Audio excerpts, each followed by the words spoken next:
We can sometimes find ourselves, can we not, in our life's journey, in a no-win situation.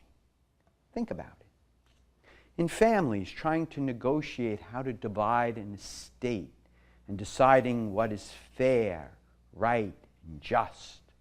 What's fair and just for one sibling or relative might seem totally unfair and unjust to another. Even compromise doesn't often please the different parties involved because each one says, oh, well, you were always the favorite, that's why you got more, or you were not, and that's why you got less, and you can't win. It's the same way with parenting. Some parents are called, even by their own parents, as you're just too lenient and permissive with these children. You're spoiling them, coddling them. While other grandparents might say, oh, well, you're just too strict and authoritarian.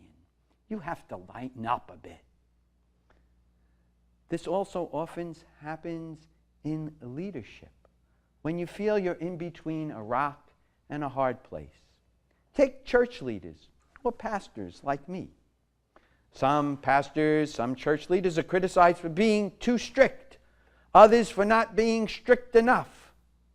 Some are criticized for being too intellectual, while others for being too down to earth.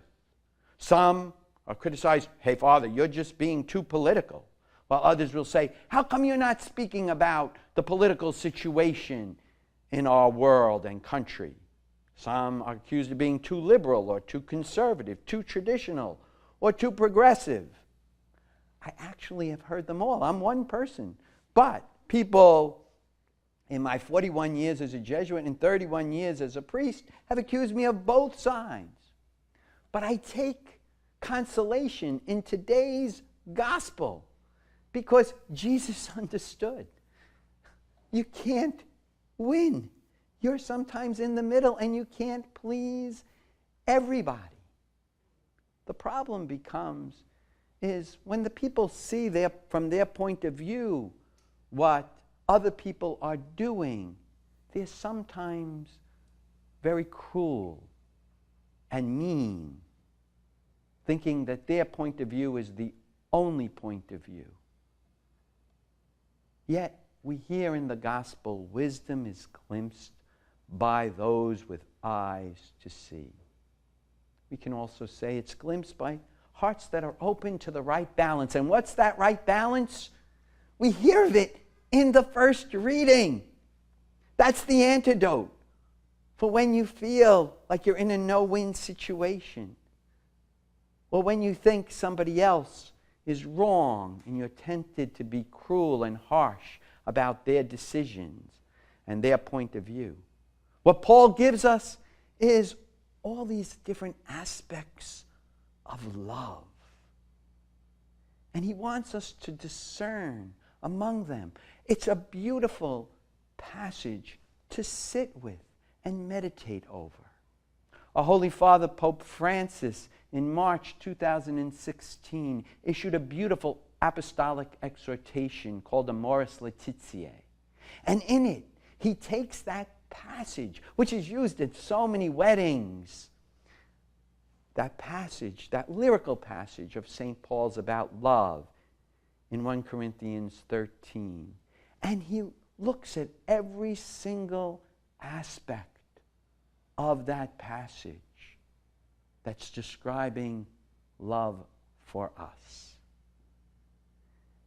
And we have to discern which aspect, at which time, do we need most in a given situation. So it is a passage that calls us to reflect very deeply on how we are being loving. One of the things that Pope Francis says is he says, to love is also to be gentle and thoughtful. Love is not rude or impolite. It's not harsh. Its actions, words, and gestures are pleasing and not abrasive or rigid. Love abhors making others suffer.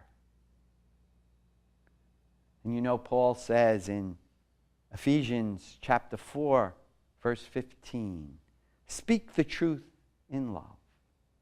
Why? Because we don't always have the full story.